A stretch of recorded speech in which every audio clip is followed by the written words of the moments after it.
bagaimana karakteristik anak teknik yang sifatnya itu memang dia nggak mau berpikir secara universal gitu ya, teknis yang praktis gitu yang bisa dijalankan gitu.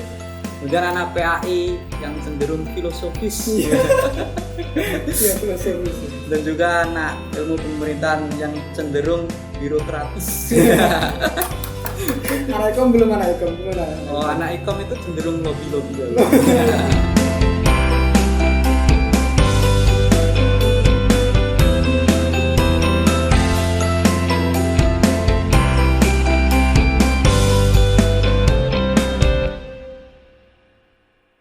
Assalamualaikum warahmatullahi wabarakatuh.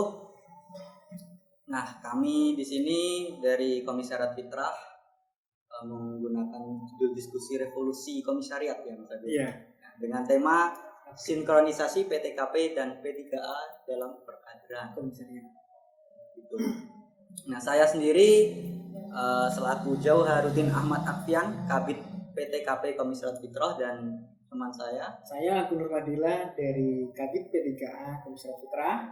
Nah, kali ini kami akan membawakan sebuah judul yang mana ini berkaitan erat dengan kebijakan new normal dan perkaderan di komisariat gitu. Nah, dari PTKP bagaimana peran, fungsi, dan apa yang akan dijalankan di new normal kali ini dan apa yang sudah dilakukan di masa pandemi yang lalu. Nah, itu kami dari P3A melakukan sebuah sinkronisasi, sebuah bentuk perkaderan, bagaimana perkaderan di komisariat ini bisa terus berjalan. Nah, sehingga dengan kondisi apapun, dengan perubahan sosial apapun, perkaderan di komisariat ini nggak stagnan begitu. Nah, dari P3A mungkin mau memberikan sebuah stimulus terlebih dahulu begitu. Siap. Terkait dengan PTKP. Ya, terkait dengan sinkronisasi PTKP dan P3A dalam perkaderan di komisariat. Sebelumnya kita membahas hal yang sangat urgent ya di komisariat, yaitu perkaderan. Di mana perkaderan tersebut adalah usaha organisasi yang dilakukan secara sadar dan sistematis selaras dengan pedoman perkaderan. Di situ kami dari PTKP dan P3A mempunyai tugas yang besar dalam perkaderan, yaitu bagaimana perkaderan di Komisariat Fitrah ini bisa lancar di tengah gempuran-gempuran permasalahan pandemi ini. Nah, sampai saat ini dilakukan yang namanya new normal. Nah, new normal itu adalah sebenarnya dampak dari pandemi COVID.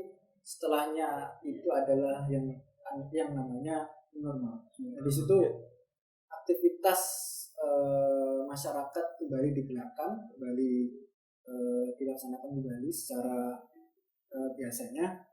Namun di situ tidak meninggalkan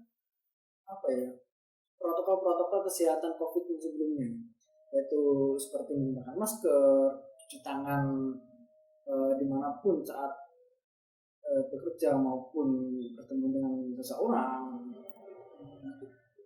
Apakah hubungan percintaan juga termasuk dalam new normal kali ini ya? Menggunakan protokol-protokol kesehatan dan sebagainya. Aduh, kalau ngomong namanya cinta ini, ya gimana ya? Setiap orang mempunyai cinta masing-masing di situ. Kalau ngomong cinta ini,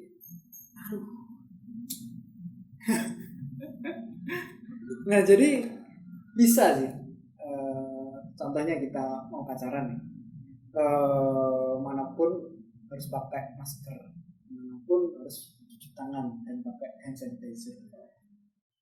Di situ kita menerapkan new normal di ranah percintaan.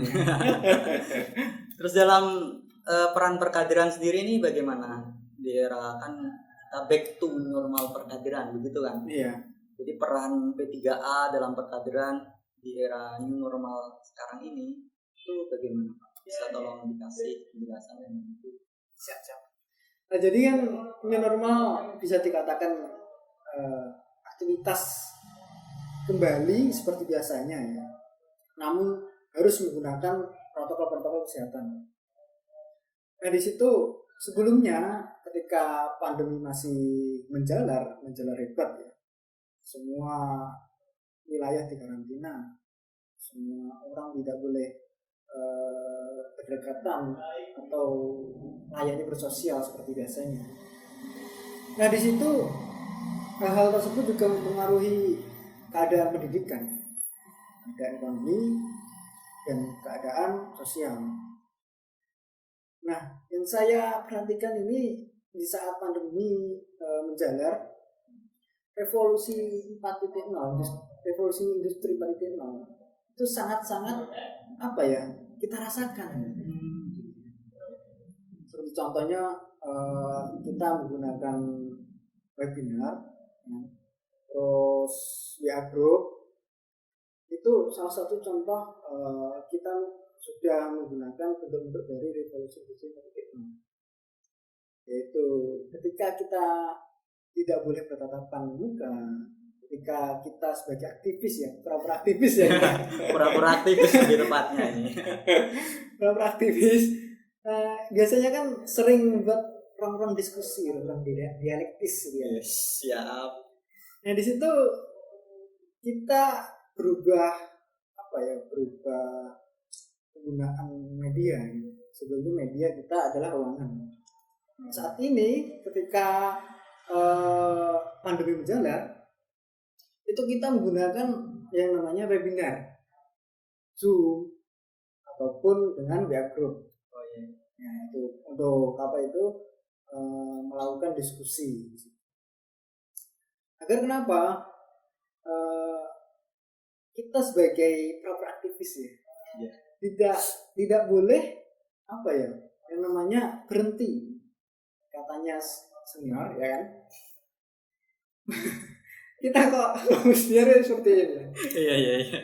Bergerak atau mati gitu. Iya begitu. Kalau kita bergerak, kita akan terus berjalan. Kita akan menuju yang namanya cita-cita. Kalau kita mati tidak bergerak, ya kita akan mati juga. Kita tidak akan menuju cita-cita yang diinginkan bersama. Ya sebagai aktivis juga, pura-pura aktivis kita harus berputar otak untuk gimana caranya intelektual itu bisa tersalurkan namanya lewat media webinar tadi untuk diskusi. Terus ini Pak, kan semisal kita kan juga kemarin kita juga mengalami yang namanya masa PSBB, di mana COVID-19 dan atau yang kita lebih mudah menyebutnya pandemi itu mengalami kurva kenaikan pasien yang positif. Nah, ketika itu kan seluruh kegiatan atau aktivitas diberhentikan, masuk kita batasi untuk keluar rumah dan bertemu, sehingga yang namanya pendidikan, kegiatan ekonomi dan juga beribadatan itu dilakukan di rumah. Nah, strategi ketika berlangsung pandemi dan juga strategi ketika menghadapi masa transisi ke new normal ini bagaimana Pak dari P3A untuk HMI lah, khususnya Komisi Masyarakat Fitrah? Ya untuk transisi dalam new normal ini ya, yang sudah saya katakan tadi kan, maksudnya kita harus bergerak walaupun di tengah perjalanan apa, kita harus berputar otak bagaimana perkaderan ini tetap lancar. Seperti halnya seperti ini, kita menggunakan media podcast video ya. Podcast video mantap. Ya untuk menunjang perkaderan agar tetap lancar. Nah, transisi tersebut kita coba ya, kita coba dari beberapa hal yang sudah kita coba. Mungkin kurang efektif, seperti diskusi lewat WA, diskusi lewat Zoom, partisipasi kecil, ya karena tidak bisa dipungkiri lagi letak geografis semua kader kan biasanya di rumah di pedesaan, di wilayah-wilayah yang sulit terjangkau dengan sinyal. Mungkin itu adalah permasalahan yang utama yang dihadapi oleh kader. Terus untuk ada nggak hal konkret lah, misal bagaimana perkaderan di komisariat ini ketika sudah new normal kita memberikan semacam formulasi untuk merawat perkaderan di komisariat begitu. Ada nggak sekiranya strategi atau yang bisa dibocorin lah? Aduh, bahaya nih dibocorin ya. Oke, ya strategi masih di sini, masih kita lakukan dengan media channel-channel YouTube seperti ini. Kita melangsungkan perkaderan masih lewat contohnya ini, fitur media seperti ini. Dan kita nggak tahu juga wabah pandemi COVID ini kapan berakhirnya. Formula yang sudah tercantumkan, yang pertama mungkin ini yang harus dicoba. Kalau mungkin nanti kurang efektif, kita cari formulasi yang lainnya agar perkaderan tetap lancar. Selain itu kita juga harus mengevaluasi beberapa formula yang sudah kita lakukan. Maksudnya formula tersebut itu sudah efektif atau tidak, sudah mencakup dari prinsip-prinsip perkaderan atau belum. Terus dari P3A sendiri ini yang menjadi acuan atau formulasi yang digunakan dari P3A periode ini itu apa aja, Pak? Ini bisa dijelaskan? Oke. Sebenarnya formulasi ini sudah tercantum di buku HMI Kawah Chandra Termuka. Nah, di situ ada yang namanya student need dan student interest. Nah, yaitu student need adalah kebutuhan mahasiswa dan student interest adalah minat mahasiswa. Kita harus tahu minat dan bakatnya mahasiswa itu di mana. Terus kita harus meneliti karakter kader-kader kita yang di dalam konsep fitrah ini. Jadi kita lakukan untuk jenjang perkaderan 3 tahun ke depan. Sebenarnya HMI itu harus mengerti dan bisa beradaptasi dengan pola perubahan zaman. Dan tidak mungkin kita ini harus seperti ini saja dalam perkaderannya, ya. Apalagi ini di masa revolusi industri 4.0, kita gitu lagi ya. Yeah. Jadi kita harus menyiapkan bagaimana kader-kader itu bisa menuju cita-cita yang diidamkan. Tujuan HMI seperti tujuan HMI akademis, pencipta, mengabdi, ya. Nah di situ berurutan bagaimana kita harus menghasilkan kader-kader yang berkualitas sesuai tujuan. Mungkin untuk lebih dalamnya bisa komentar di bawah lah, di komentar YouTube gitu ya. Karena ketika kita membahas ini adalah rahasia pribadi komisariat ya. Tidak boleh untuk di rahasia dapur dapur ini ya. Terus terkait ini Pak, kan kita tadi sudah berbincang-bincang tentang P3A ya, bagaimana peran dan seterusnya. tugas pokok, fungsinya dan lain sebagainya. Nah mungkin untuk dari P3A ke PTKP ini, maksudnya apa nantinya yang bakal diberikan P3A untuk kemudian dilakukan lagi oleh PTKP sehingga terjalin sebuah sinkronisasi yang harmonis antara P3A dan PTKP begitu. Jadi sebenarnya ini menyangkut dengan 6M ya, yang pernah kita bicarakan. Mungkin Bapak PTKP bisa menjelaskan gantian gitu. Ya, kalau saya sendiri pribadi ya, dari PTKP khususnya, sebelum kita lanjut terhadap manajemen bagaimana nanti kader akan dibentuk dan sebagainya, PTKP sendiri saya ingin menjelaskan sedikit. Jadi sesuai dengan singkatannya, kepanjangan PTKP itu Perguruan Tinggi, Kemahasiswaan dan Kepemudaan. Yang mana bidang PTKP ini menangani terkait dengan permasalahan perguruan tinggi, kemahasiswaan dan juga kepemudaan. Nah, di masa COVID-19 sebelumnya, memang dari perguruan tinggi itu off. Dalam artian semua kegiatan yang dilaksanakan dalam perguruan tinggi itu ditiadakan, berganti dengan acaranya kegiatan baik itu akademik di luar perguruan tinggi menggunakan media-media webinar, media online lah begitu. Seperti yang dikatakan tadi rekan saya tadi, bahwasanya dari hal-hal karya yang bersifat kita action atau tindakan di lapangan begitu berganti ke era teknologi, di mana penggunaan teknologi sangat pesat ya waktu itu. Sebagai kabid atau kepala bidang daripada PTKP sendiri memang tidak bisa leluasa bergerak.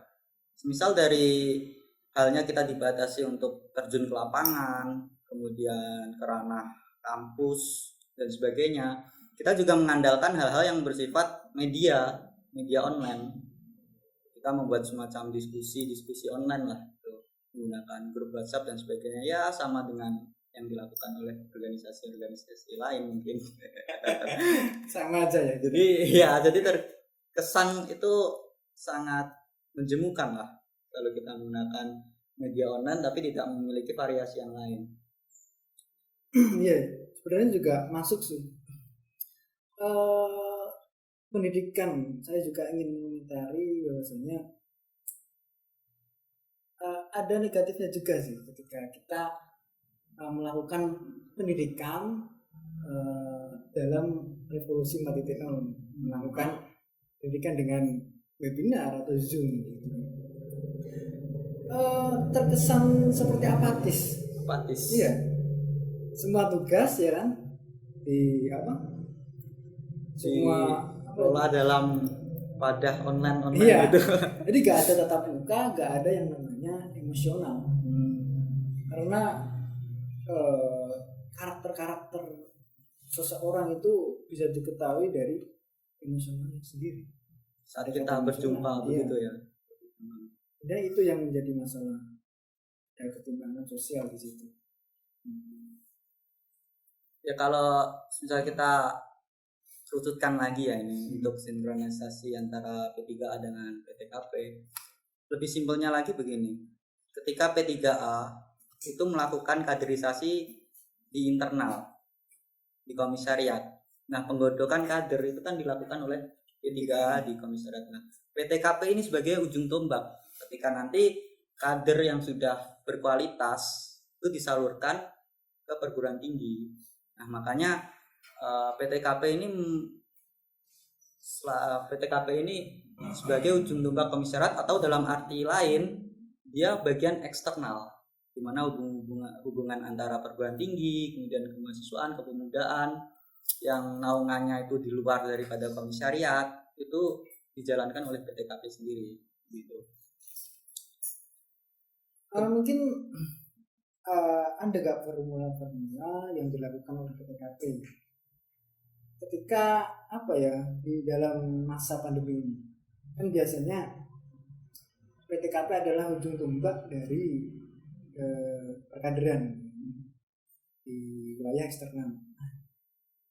ketika pandemi ini masih merajalela ya kan, kampus tutup, apapun tidak bisa dilakukan secara tatap muka atau bertemu. Nah itu formula-formula apa yang akan dilakukan oleh PTKP di saat pandemi ini? Di new normal lah, Iya. udah berganti ini kan. Sebenarnya dalam sebuah konsep ini, dalam sebuah bentuk transisi dari masa PSBB COVID-19 kemudian ke transisi new normal, itu kita mengutip dari dua hal. Dalam pedoman perkaderan pun disebutkan bahwasanya himpunan mahasiswa Islam itu diharapkan menjadi alat yang bisa terus relevan dengan perubahan sosial, perkembangan zaman. Nah, maka dari itu pengkerucutan untuk kondisi-kondisi misal kita di Ponorogo. Nah, itu tergantung dari kita melihat bagaimana kondisi tersebut gitu. Juga saya mengutip dari Lemhanas.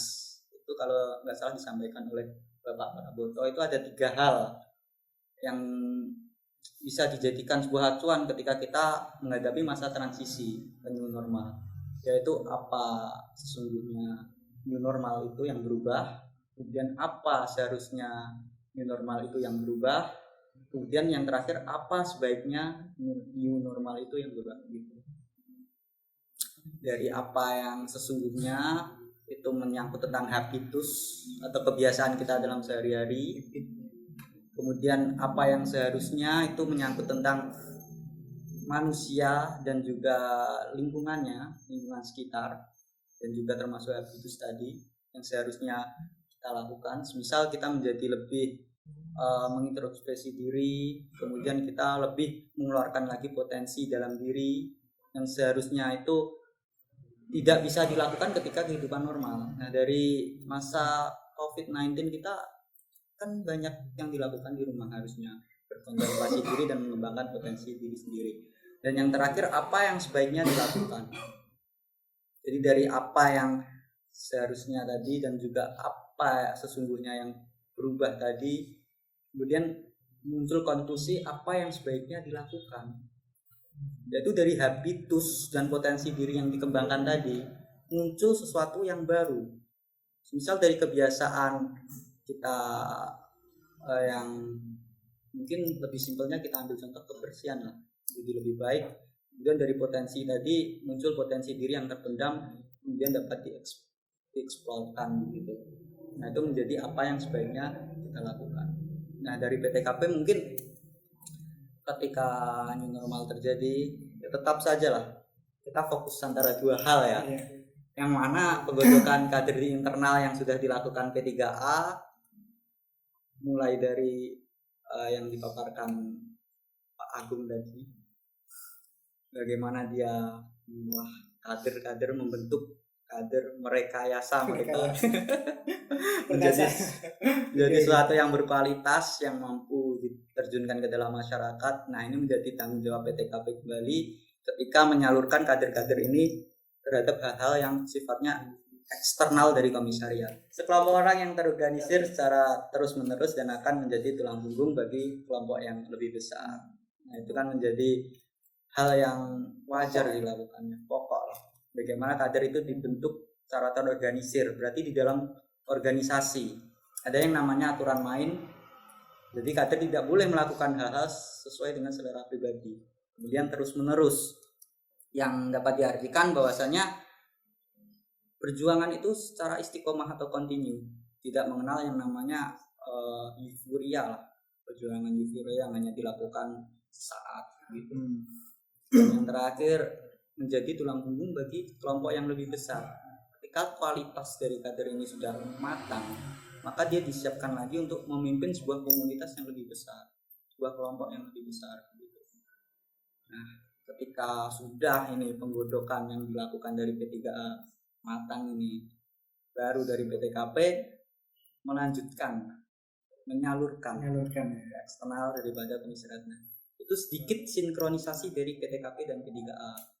Adalah bumbu-bumbu dapur yang ditaburkan gitu, yang menjadi apa ya namanya, acuan lah. Namun ya tidak seluruhnya kita bicarakan ya. Sebenarnya kalau kita bicara komisariat fitrah ini ya, terdiri dari 3 fakultas. Ya. Pertama FISIP, yang kedua teknik, yang ketiga tarbiyah atau PAI. 3 fakultas ini sudah gimana ya? Jikalau diklopkan menjadi satu kesatuan, bahkan tidak mungkin nanti bisa membangun sebuah ekosistem yang berlangsung dengan kondisi-kondisi revolusi industri 4.0. Ada yang dakwah, terus ada yang ikom PR, terus jurnalistik juga ya kan, terus ada teknik yang sekarang ini berkutat di dalam teknologi. Ketika 3 elemen ini disatukan, seperti avatar nanti ya. Jadi ini termasuk dalam local wisdom ya. Iya, local wisdom. Jadi juga. Komisariat Fitra sendiri memang terdiri dari 3 fakultas. FISIP itu juga teknik, kemudian PAI atau tarbiyah tadi. Sehingga untuk mengelola ketiga fakultas yang memiliki bidang keilmuan masing-masing, juga karakteristik yang masing-masing, ini memang membutuhkan perilaku khusus dan juga sebuah tenaga ekstra untuk memikirkan mereka bagaimana karakteristik anak teknik yang sifatnya itu memang dia nggak mau berpikir secara universal gitu ya, teknis yang praktis gitu yang bisa dijalankan gitu. Kemudian anak PAI yang cenderung filosofis filosofis ya. Dan juga anak ilmu pemerintahan yang cenderung birokratis. Anak ikom belum, anak ikom gimana? Anak ikom itu cenderung lobby ya.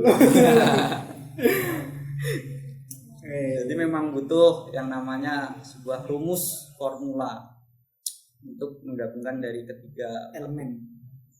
fakultas dan elemen. Kita nyebutnya elemen aja. Elemen. Biar lebih wow.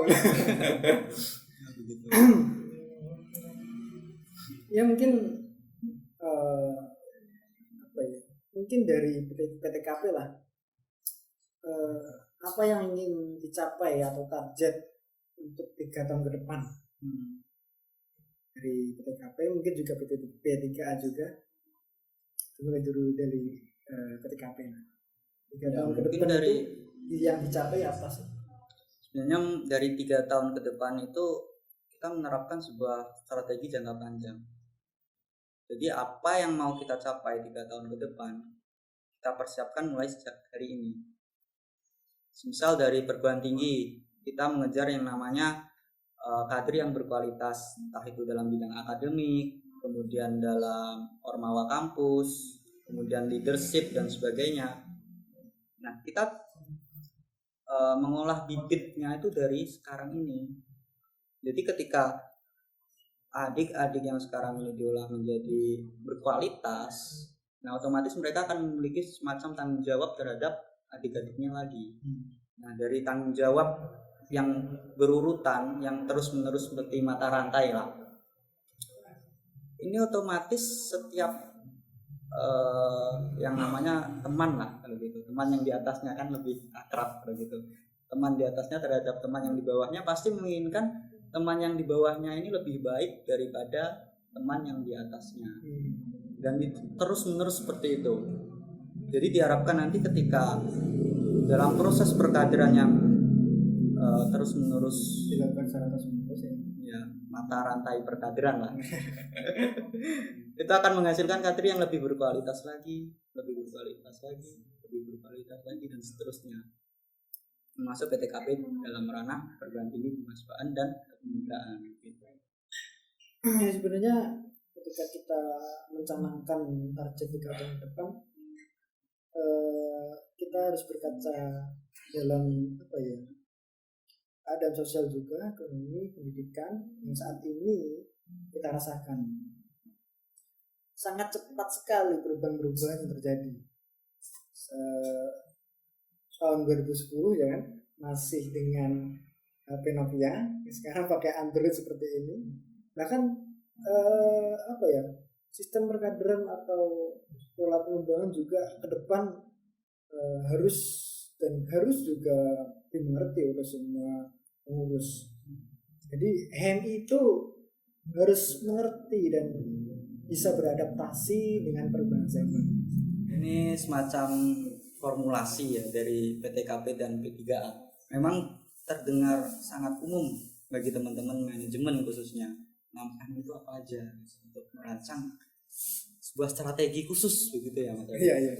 Namun 6M ini masih bersifat sangat universal. Jadi bisa lagi lah kita kerucutkan menjadi hal-hal yang sifatnya praktis begitu, sehingga kita bisa petakan mana saja yang perlu kita rubah, mana yang perlu kita bentuk, mana yang perlu kita lakukan gitu. Dari 6M sendiri kita bisa menyimpulkan ada 6 elemen yang harus kita ketahui. Yang pertama itu adalah man atau seseorangnya, manusianya. SDM. Kemudian manajemen. Kali aku. Ada man atau manusianya, kemudian juga ada metode atau caranya, kemudian material, bahan, money, uang, kemudian mesin atau alat, yang terakhir market atau pasarnya.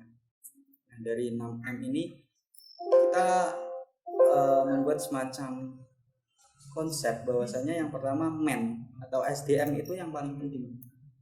Dari SDM ini kemudian kita bentuk melalui metode dan material. Jadi kalau digambarkan itu ada man, kemudian dalam satu lingkaran itu ada metode dan material, yaitu cara dan bahan.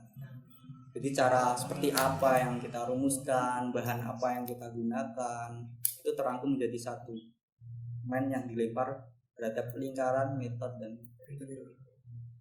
Nah, akhirnya nanti berimbas pada ujung tombak. Akhirnya outputnya, kita bicara masalah output ya. Ketika input itu adalah SDM, prosesnya di dalam prosesnya adalah apa tadi? Metode dan material di proses di situ. Outputnya apa sih? Mesin, terus sama money ya kan? Iya. Yang akhirnya sampailah ke market. Kalau di sini saya berbicara dengan apa ya, bahasa teknologi, bahasa teknik, input, proses, output. Ya, lebih simpelnya begitu. Jadi dari inputnya itu sebenarnya ada man di situ ya. Iya, ada man. masukan. Input, proses, di proses itu ada material, kemudian metode tadi, kemudian ada mesin dan juga money ya. Mesin money itu termasuk dalam outputnya kita. Dalam outputnya kita untuk mengarahkan kepada output itu diperlukan mesin dan money. Mesin itu yaitu alat. Kalau dalam komisariat mungkin kita bisa pakai yang namanya organisasi sebagai alat. Kemudian money atau biaya. Biaya itu bukan cuma dalam bentuk material, kepercayaan itu juga bisa kita gunakan sebagai modal begitu. Dan yang terakhir market. Market itu adalah tempat kader mengimplementasikan segalanya, termasuk perguruan tinggi juga market bagi kader yang mau berkecimpung dalam perguruan tinggi, entah itu akademik, prestasi, formawa dan lain sebagainya.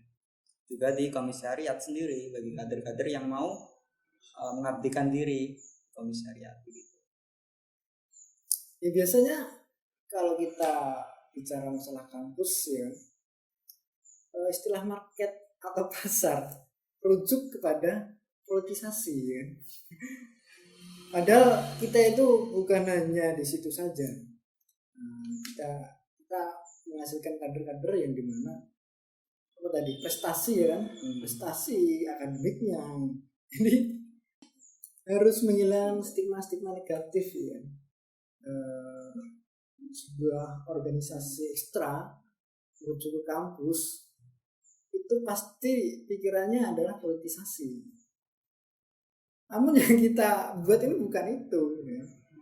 Tapi ada masalah yang terpenting lagi daripada politisasi, yaitu akademik ya kan, prestasi dan pengabdian di situ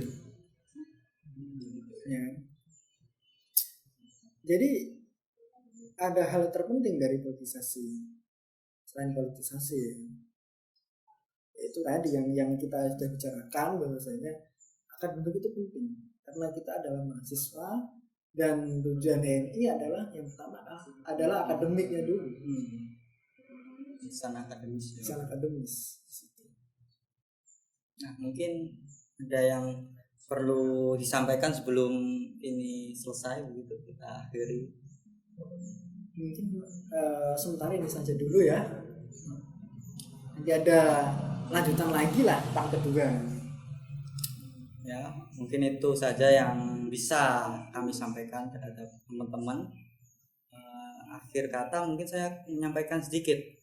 Dalam pedoman perkaderan itu disebut bahwasanya Himpunan Mahasiswa Islam atau HMI sebagai organisasi kader diharapkan mampu menjadi alat perjuangan dalam mentransformasikan gagasan dan aksi terhadap rumusan cita yang ingin dibangun, yakni terbinanya insan akademis, pencipta, pengabdi yang bernafaskan Islam, dan bertanggung jawab atas terwujudnya masyarakat adil makmur yang diridhoi Allah Subhanahu wa taala.